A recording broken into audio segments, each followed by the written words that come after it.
We'll go ahead and call the meeting to order. Minutes of the last meeting. Any additions or corrections to those minutes? Make a motion to approve as written. And second. Second.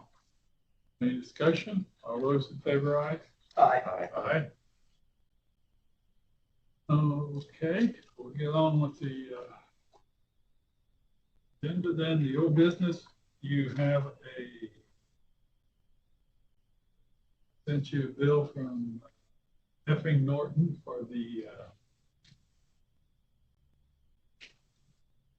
All Diamonds. Is that for the concession stand, new concession stand there? Yeah. Yeah, they were building. Yeah. Says lumber and plumbing, electric, concrete, it's 50,000. I'll make a motion to approve. Second. Second. Any discussion? All those in favor of approving payment, say aye. Aye. Opposed? So carried. Okay, next item was the EMA warehouse. Gary has told me that they have not heard back yet from the state on the issue of the vestibule, so he doesn't have anything else to report, but they just waiting on them. They've not heard anything back yet.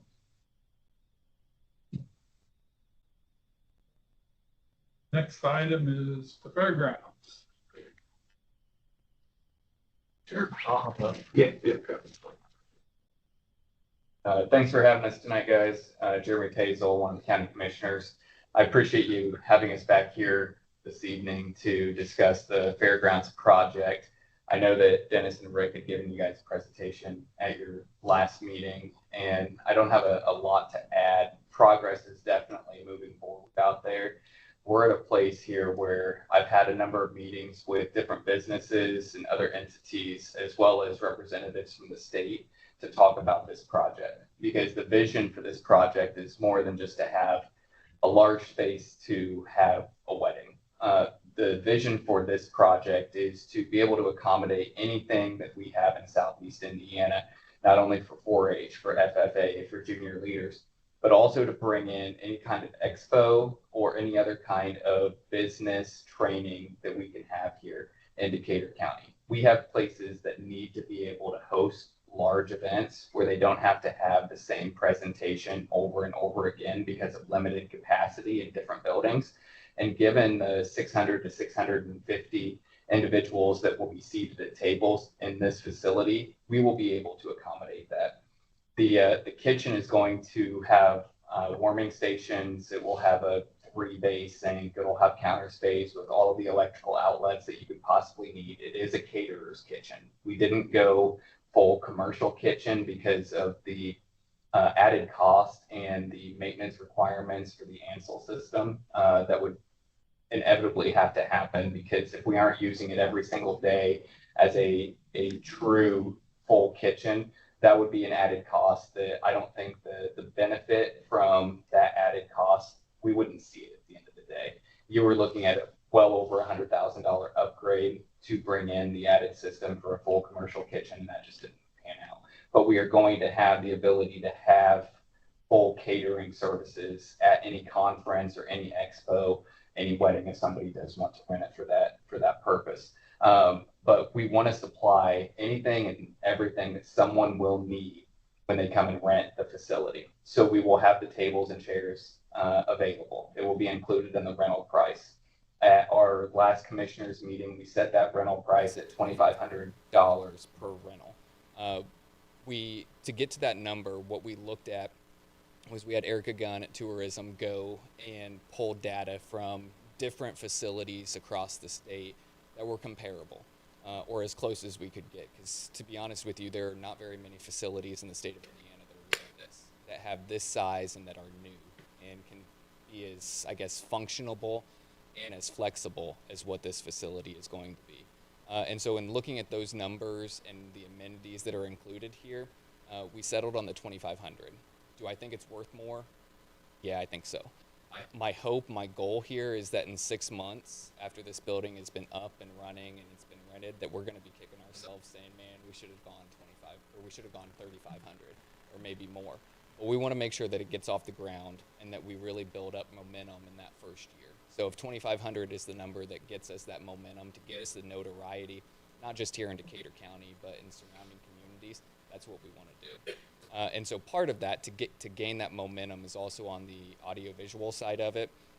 We're still trying to hammer out those details, but we want to make sure that we have a system where anybody and everybody inside that room at a conference or at a wedding, that they can see the presentation that is being given. Whether it's a PowerPoint presentation or a slideshow, they will be able to see the same thing on multiple screens around that facility, whether it's on projectors or whether it's on large television monitors. They'll all be hooked into the same program, into the same IT capabilities that'll be in our utility room. It'll be plug and play so that somebody coming in to give a presentation can plug into the system out there in the main part of the event center, and they can give their presentation right away. We'll have the audio capabilities so that everybody can hear. We're waiting to see what the audio quality is like in the building once it's fully completed. Once it's constructed and it has everything in there, we can play music, we can play something so that we can see what the ambient noise is going to be like before we go in to put some type of audio dampening up in the ceiling, up in the rafters, so that you don't have that echo, so that you can actually hear what's going on. We are planning ahead. I think one of the exciting things, and it's something that came up here in the last probably 2 months with Mike Snyder at EMA, working on having disaster preparedness. He's going around the community and setting up agreements with different areas so that, say something were to happen where we have a catastrophic event and folks are displaced, or we have a tornado, something like that, where you have some mass event happening, folks are out of their home. We need those types of centers where folks can go, and if they have to sleep there, they can sleep there. We can bring in lots of supplies into those different centers. That got us thinking, well, what about this facility? And so we're having generator hookups put into the actual building so that we can roll in a large generator that will be able to power the entire system. The HVAC will be able to keep the lights on, so that if we have something happen in the winter or something that's going on in the summer with a tornado event, we will be able to accommodate the needs of Decatur County as well. And so we're planning ahead because we want this building to be flexible. We want to be able to serve the needs of Decatur County, but also be able to benefit from bringing events that have not historically been in Decatur County here, because that's a benefit to all of us. And I think it's something that, when you were just referencing the ball diamonds, that's what we're seeing already. The numbers that I got from Chris Noblet earlier today actually are pretty phenomenal. We have a net profit of over $100,000 at the ball diamonds. We were looking at,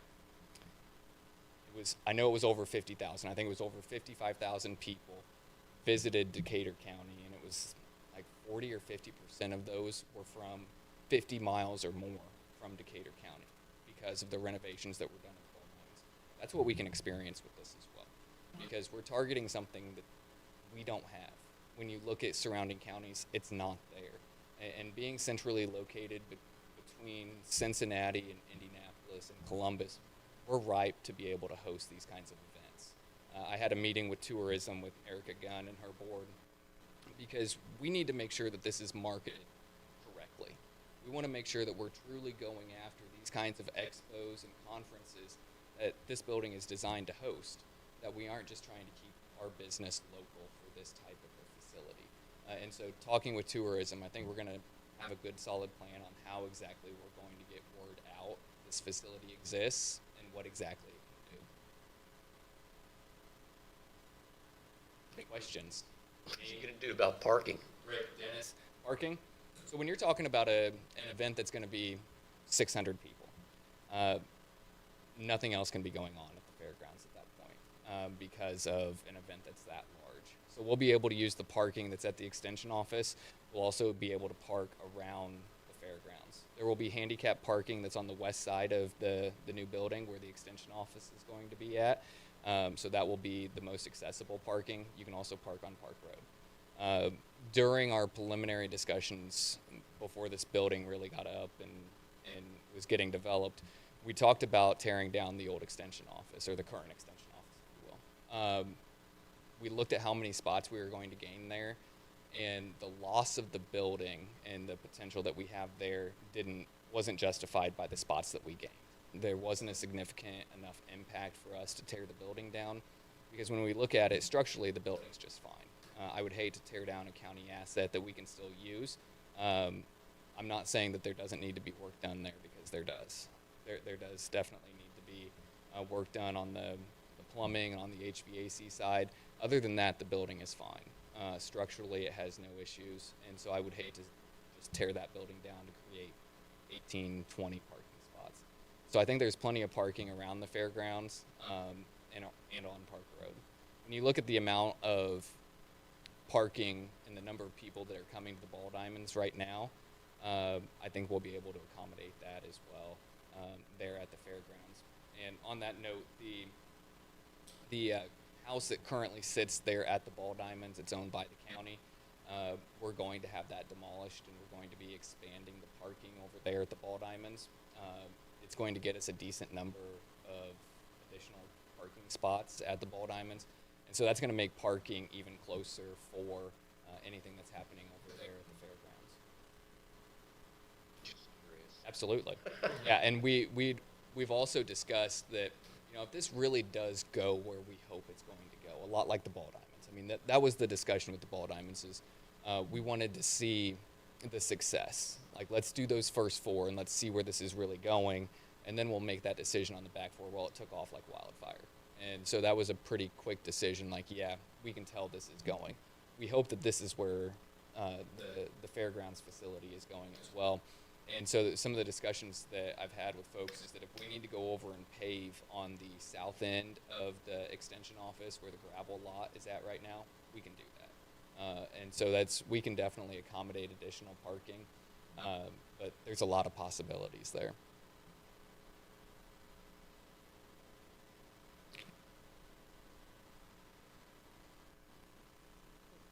Do you have any questions for Rick or Dennis? Just curious, have you secured any financial commitments yet? Yes. Yeah, so I think, is the number that we talked about the other day still valid? So I think that we're at approximately $660,000 right now, in either in-kind or pledges is where we're at right now.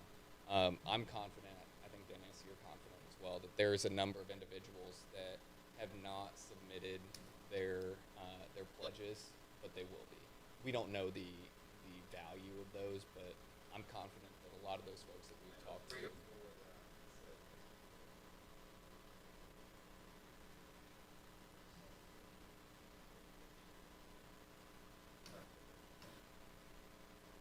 When I was looking at my notes from the last meeting, I had ready funds available was 1.9 million.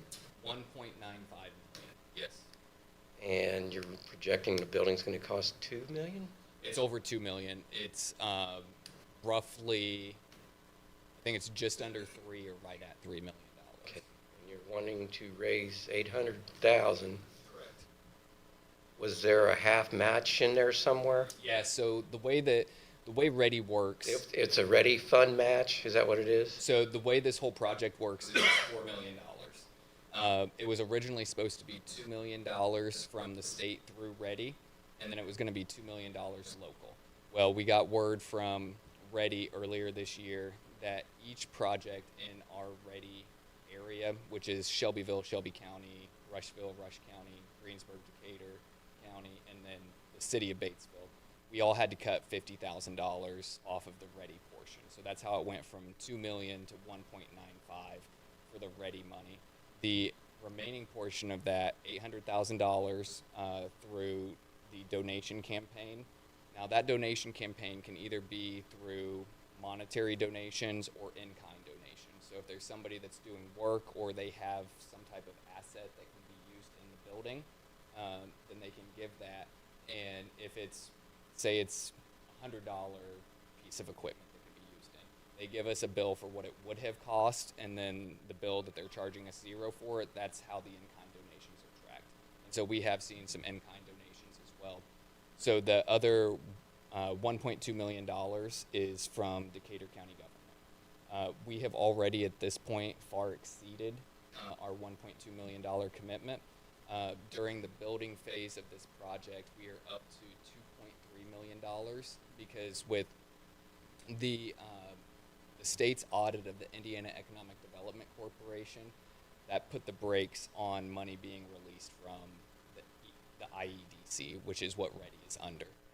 And so we didn't want to stop the project because that would cause construction delays. It would also cause the cost to go up for the construction of the project. And so we continued on. We modified, we amended our edit plan to go up to this, the 2.3, or actually we went up to $2 million. And then we used the $300,000 that we had as seed money at the Decatur County Community Foundation. So we have already exceeded our $1.2 million commitment to this project. And so how that's going to work for us going forward in the future is as we start seeing the ready funds coming from the state, we can actually repay ourselves. The funds coming from the state can get split off so that we can continue the construction and pay for the final phases of the construction, and then we can also pay back the additional tax dollars that are above our $1.2 million commitment.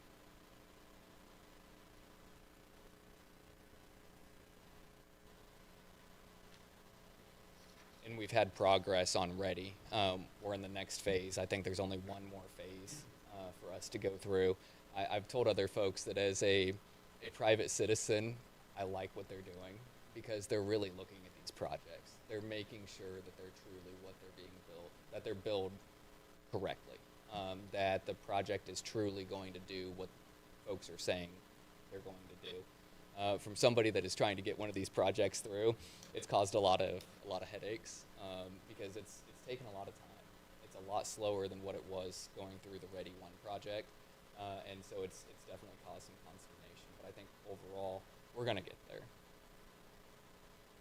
The first phase they did that we've made it through now, they did an economic impact analysis, and so that was one of the meetings that I sat in with some of the Ready officials. They wanted to actually see more than just what the building is, because if you look at this and you don't know what the true intent is of the building, it looks like the Taj Mahal of 4-H community buildings. And so they had some questions. We talked about what's the true intent of this, and when we talked about what this is really going to do in the community, that's when they got on board. When they actually heard what the intent was, and so we made it past the economic impact analysis, and we're moving on to where we can get the final approval with the disbursements. When's that expected? I'd like to know. They won't give us dates. Yeah, because initially, all ready funds were supposed to be released this summer with the approval, and then it got pushed to the fall, and then they were talking maybe the winter, and then they were talking first quarter of 26. And so now it's actually being rolled back to where we were, more of like that fall time frame. So I mean, we're in the ballpark. That's the best answer that I can give you, unfortunately. This $2,500 rental fee, where does that money go to? Does that go to building maintenance? Does that go to county general? Where is it? Great question. So anything that is raised, any of the money that is raised at the fairgrounds stays in the non-reverting fair account. And so that will be able to perpetuate updates and development at the fairgrounds. So we aren't, pillaging the fairgrounds' success to be able to do something else. We want the fairgrounds to be self-sustaining at the end of the day. Yeah, I like that idea.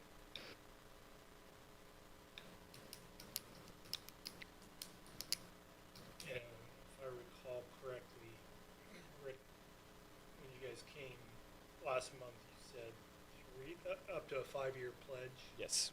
Yep.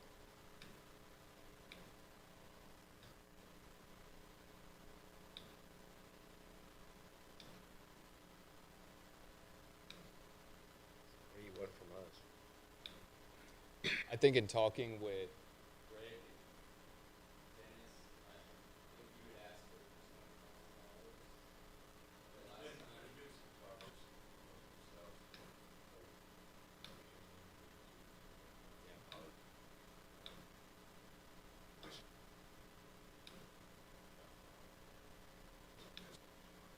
It is. It's a big ask, but at the same time, one of the largest entities that will be using this is I've had a lot of conversations with them, and they are probably the biggest entity on a regular basis that will be using this facility. They will be hosting their associate assemblies here, not just once a year. From the discussions that we've had, we're looking at something 4 to 6 times a year that will be using this facility. And I don't think Honda's going to be the last of these types of conferences that we're going to be hosting because of what we can do here. And so I think that this really does fit in with what this body is organized to do. I think it fits. Obviously, that's your call. I don't want to overstep my bounds there. But I think when we look at the benefits for what this can do and what this organization is meant to do, I think that's where it fits. So you're asking for a $300,000 commitment from us. You have commitments of 160. Do you have confidence you can raise the remaining amount from there? I think so. So part of that, and if you look at the reason that we have the $800,000 number in there, that is not that Decatur County does not have the funds to accomplish the project. The private match portion of READY is actually a state requirement. One of the biggest things that I think they want to see through these types of programs is they want to see the local buy-in. And so that's the reason for requiring a local match. And it is, while that was our proposal, it is not a set in stone number either. The region as a whole, so the other counties and cities that I mentioned earlier, have to average a certain percentage for each project in our READY region. They all have to average at a certain percentage. I don't remember what that is. I know Brian Robinson's told me a number of times, and I can't remember what that percentage is, but it's as an aggregate. It's not as an individual project. So while I think we have a great possibility of getting the 800, if we don't get there at the end of the day, it doesn't kill the project. When were you hoping to have this 800 raised by? We started the campaign in August July at the fair. Yeah, my dates mixed up there. Yeah, so we started the campaign July at the fair was our kickoff, and we're hoping that as we get here towards the end of the year, that's due to accounting for different businesses and organizations. I think that might be when we start to see a lot of the actual pledges coming in. You don't necessarily have a... That's so with the 5-year commitment, with having that window, you don't have to have all the funds right up front. And I think there is a built-in acknowledgement from the state when you're allowing 5 years on a pledge. I think there's a tacit acknowledgement from the state that not everybody is going to fulfill their pledge amount to the very, very end. There will be a certain percentage of folks that do not give their full pledge. And at the end of the day, there's nothing that we can do for that. Which would also cause me to fall back that we're already above our required amount that we were supposed to pay under this project. So if we had to continue to use the READY funds that we get from the state to finish the project, we have that ability to do that. And we've also gotten confirmation that we can use the donations if we have to either fulfill the project or pay ourselves back on that project.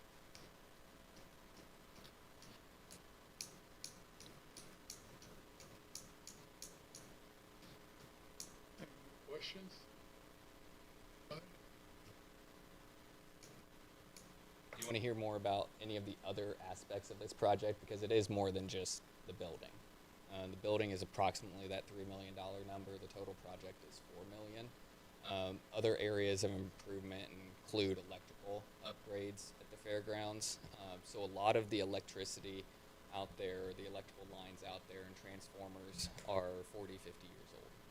And so in talking with Decatur County REMC, we're going to put in a new pedestal system at the fairgrounds. We're going to run new entire phase lines to all of the buildings so that we don't have issues. An issue that popped up, I think 2 years ago during the cattle show, one of their breaker boxes was so hot you couldn't get your hand within the foot of the box. So there are those issues that are around the fairground. So we're going to be upgrading all of the electrical. We already did the drainage at the track and at the horse arena so that those areas can continue to operate and function as they're intended to, even if we get some rain. We aren't going to deal with catastrophic flooding, but we can deal with a steady rain, and the next day it'll be good to go. We'll also be doing additional improvements to the horse barn, because a lot of that hasn't been touched, and there are definitely some structural issues there that we will be improving. We already did the renovations of the farm and home bathrooms. That was approximately a $90,000 upgrade. New fixtures, new walls, new flooring, and HVAC. So those facilities are now heated and cooled, and that's really going towards our track here of trying to make the fairgrounds as usable as we can year round. We don't just want one aspect to be usable year round. If there's other areas, particularly the farm and home building, that already had restroom facilities, they didn't have HVAC capabilities. Now they do, so they would be able to host an event year round out there. We'll also be putting in camping spots at the fairgrounds on the west side, across the road from the fairgrounds, and that's truly a multi-purpose reason for putting the camper spots over there. We want to be able to have additional camping during the fair or other events that are going on, but also the ball diamonds. Folks that are traveling for baseball, softball tournaments, a lot of them are calling asking, hey, do you have camper hookups? We don't, besides your basic electrical down by the creek right now, the answer is no. And so we want to be able to accommodate, be able to capture some of that additional revenue. And you're bringing in one more amenity that makes Decatur County attractive. Bring in tax dollars that are from outside of our community here to Decatur County. And when you continue this, you perpetuate this growth that's responsible, where we're maintaining our identity as an agricultural community, but we're also bringing in revenue from outside of Decatur County. That's a win.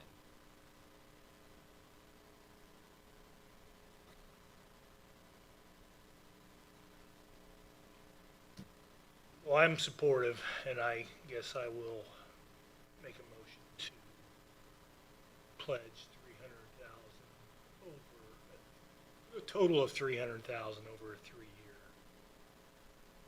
term, so $100,000. Work for you?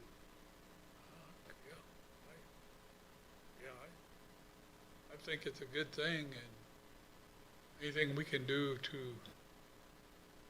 make our community more attractive to not just our local residents, but surrounding, I think is a great thing.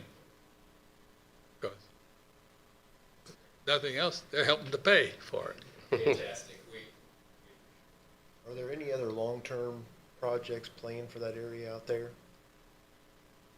Which area are you talking Well, just that general, I know which the diamonds were kind of a big boom for attracting a lot of outside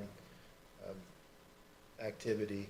Is there anything, I mean, I know the building now, and then is there anything else that kind of parlays into that? Are there any improvements to the park area or? So as far as this project goes, there's a whole other list of things that are outside of what I went through that didn't make the cut because of limited financial resources. Some of those improvements for the fairgrounds would include either terracing or at the track or putting bleachers at the track. We did upgrade the lighting at the track on the west side. We still need to do the east side. It's approximately, I think it was $90,000 for the poles and the lights on the west side. So we would be looking at that again on the east side of the track. But I think terracing that hill would be really, really cool. You don't have to feel like you're going to roll down the hill when you're just sitting there. And so It's off a bunch of little kids. yeah, unless you're like 5 years old and you want to run down sideways down the hill. So that's one of them that didn't make the cut. The other one, the other big one at the fairgrounds that didn't make the cut is a full-on new horse arena, horse to get them out of the floodplain, get them away from the creek, move them to the west side of 200 there, and truly make that a facility that's state of the art. Not grandiose, but something that can truly be used year round. And so when I was talking with the horse clubs earlier this year, I asked them, show me that you can bring in additional shows, bring in additional revenue, and they've done that. 2025 has been a great year for those facilities. They've really done the work, and I think if we can continue to see that type of progress and development in the use of those facilities, we can make a real use case for a new facility there for them. Moving away from the fairgrounds, you may or may not have heard, we're discussing again the pool. We need to have some type of resolution at the pool, and so we have just gone through the BOT process where we had selected a company that will then put together a proposal and bring it to us. We're going to start having some discussions on funding for that project as well, because right now when you're doing the BOT part of it, you're just selecting an entity that is most qualified to proceed on the project for the design and the actual construction of the project. So we aren't at a dollar figure amount yet, but we're trying to figure out what we can get for a lower price tag than where we were at on the last pool proposal. And then when you start seeing the profits that we saw from the ball diamonds this year, the very first year, when technically they're running it less than 50% capacity or right at 50% capacity for the entire year, and we're seeing a $100,000 net profit. With those funds going to the Parks Department, you'll be able to see upgrades over there at City Park. So I think that's something that this part of our community is really going to be bringing in, I think, a lot of outside dollars. And when I talk about that to folks, I like to expand that it's not just folks coming in and paying to rent the facility that they're renting, whether that's the ball diamonds or the community building at the fairgrounds. More than likely, they're coming from far away, and that's what the statistics showed for the ball diamonds. They're staying in our hotels, so we're going to get the hotel tax revenue. They're going to our gas stations, so we're getting the gas tax revenue, which helps our roads. The hotel tax revenue helps tourism, our tourism department. The gas tax revenue helps us maintain our local roads, so outside dollars helping improve our roads. They're going to our restaurants, so they're going to be able to support our local restaurants. That means they're going to be able to continue to pay the folks that are working at their restaurants a good wage. They're going to continue to have jobs, which is your local income tax. And the local income tax is what feeds our economic development project or our economic development fund, which is what we use to build this building. And so it's a way that we can continue to invest in our community, and we can continue to get those types of funds coming in. So yes, there's a lot that's planned in that part of Decatur County. I don't think this is it. And the good thing is we aren't going in debt for this. Well, I'll second Chris's motion. Okay. A motion and a second. Any other discussion on it? Hearing none. Then we'll vote. All those in favor of the motion to pay $100,000 per year for 3 years, say aye. Aye. Opposed? Motion carried. Yep, sure. Yeah. Yeah, I had heard that they were looking at the old softball diamond to put the horse arenas and stuff up there. No, so as far as up at Kohler Park? Yeah. No, so last year we signed it was either a 5 or a 10-year lease with the Parks Department. It's going to stay as a softball diamond, or baseball diamond. Yeah. We aren't moving the horse arena over there. We had heard some folks that came in and talked about how much those facilities are truly used. I had no idea how many folks go up there and play baseball and softball throughout the week, basically from late spring until early fall. It's a heavily used facility, and it's not something that we want to take away from the community just because of how many folks use it. They still have the men's league? Yeah. Been years. Back in our day, we were up there 3 nights a week. Oh, yeah. White ball. Yeah. And all that stuff. I think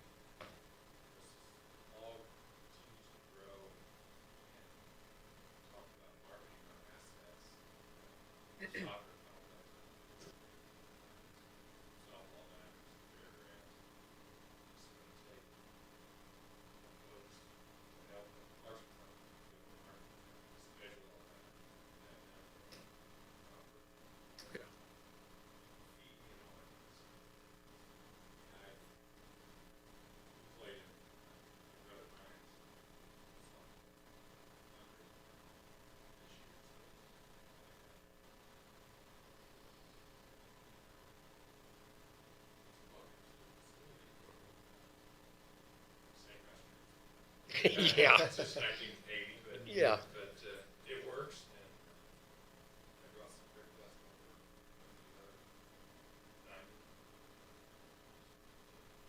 Yeah.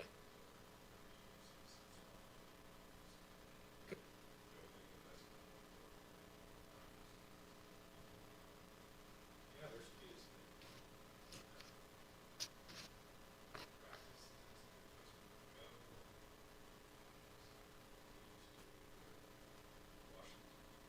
Yeah.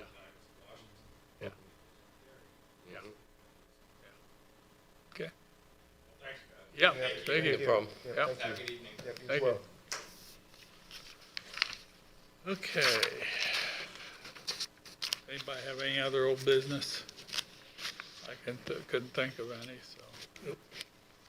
We'll go to new business, a project review. I mentioned 2 projects that we have approved many years ago that has not been active. One of them was a Highway 46 rail crossing that was approved in 2020.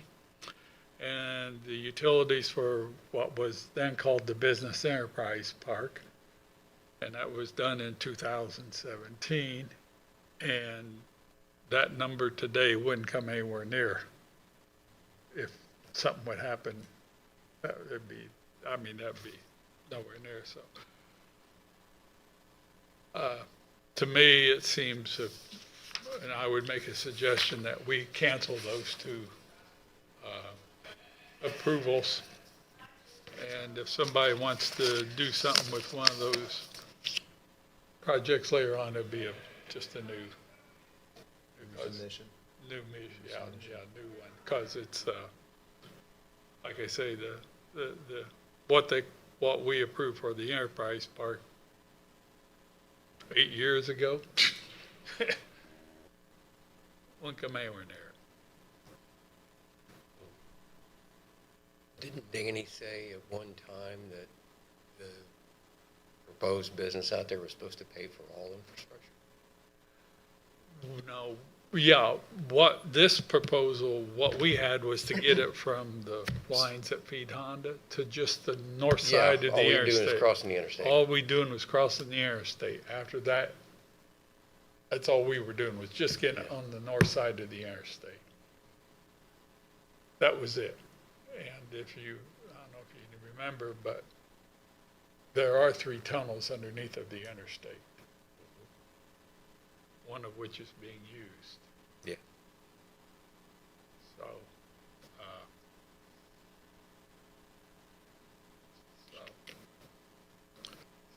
I would suggest that we cancel those 2 commitments to the Highway 46 rail crossing and the Business Enterprise Park utilities. Do I hear a motion for that?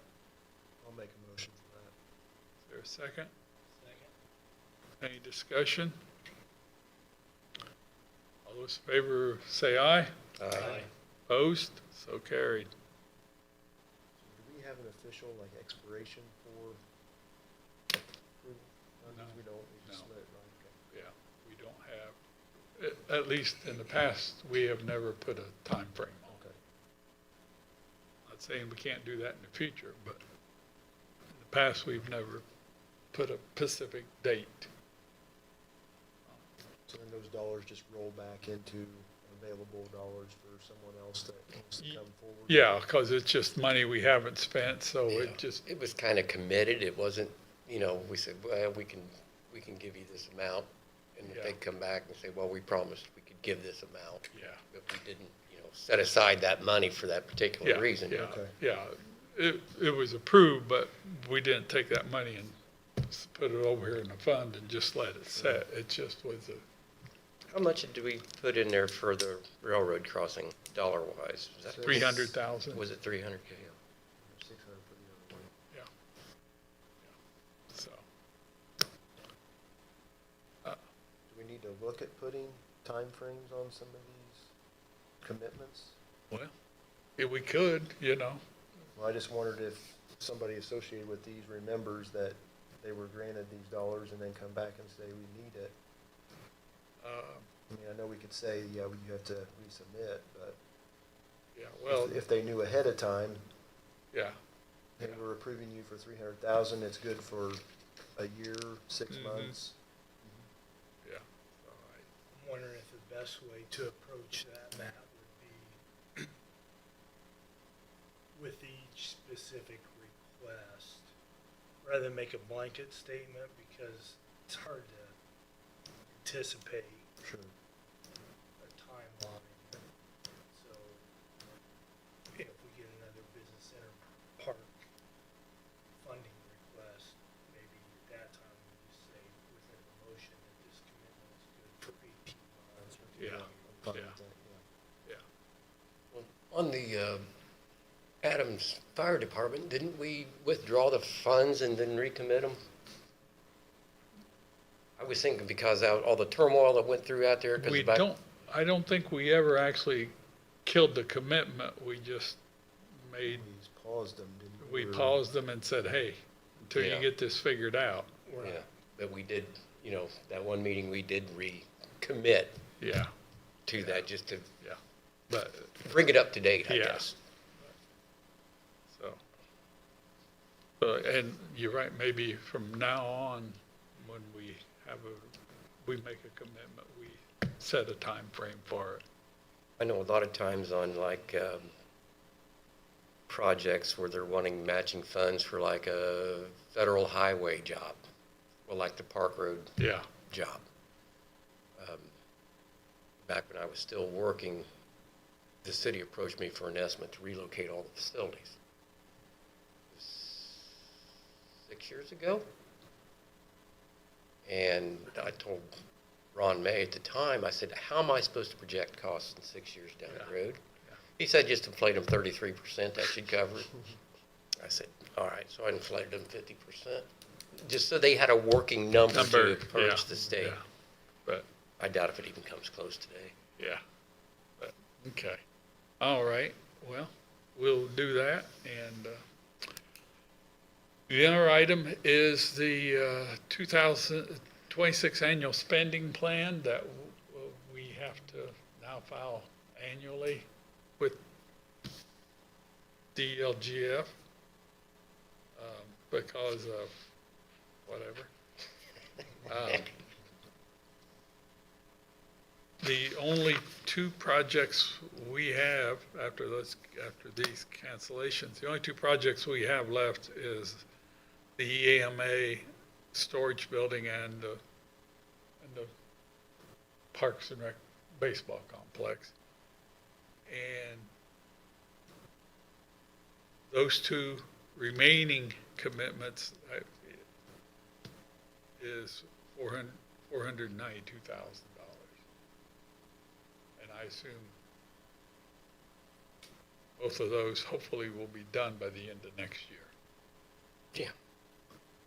So, I have talked with Matt Eckerly, and he said they would be willing to work up the spending plan like they did for us last year.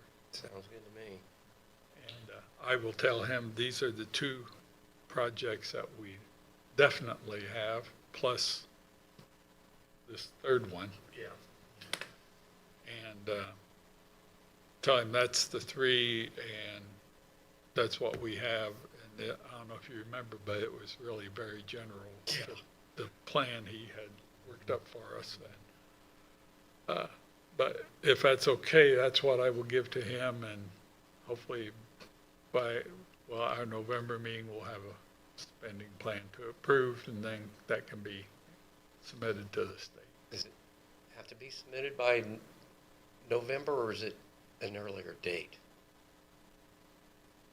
I was thinking we pushed that deadline date Well, we pretty might hard have. last time. Yeah, I don't, well, and I talked to Matt, and I told him, that we'd probably, hopefully, if he would be willing to prepare it, he knows what our meeting dates are, Yeah. so he didn't say anything about it, so. I gotta say, I wanted to say, did I bring that with me? I don't think I did. No. It doesn't have a date on it. This is a 25 plan. Oh,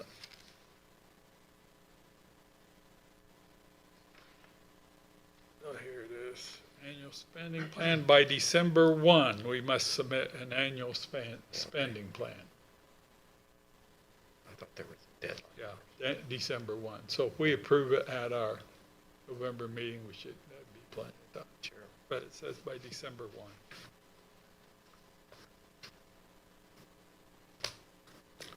Okay, if you're agreeable with that, I will have Matt proceed with that.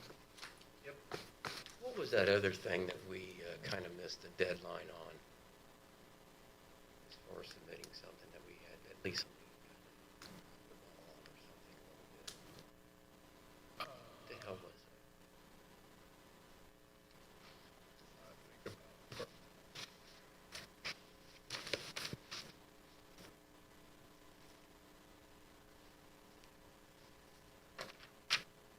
Oh, it was the notifying all the, having the hearing on the, it's in the, we did it in the June meeting. Go back to June.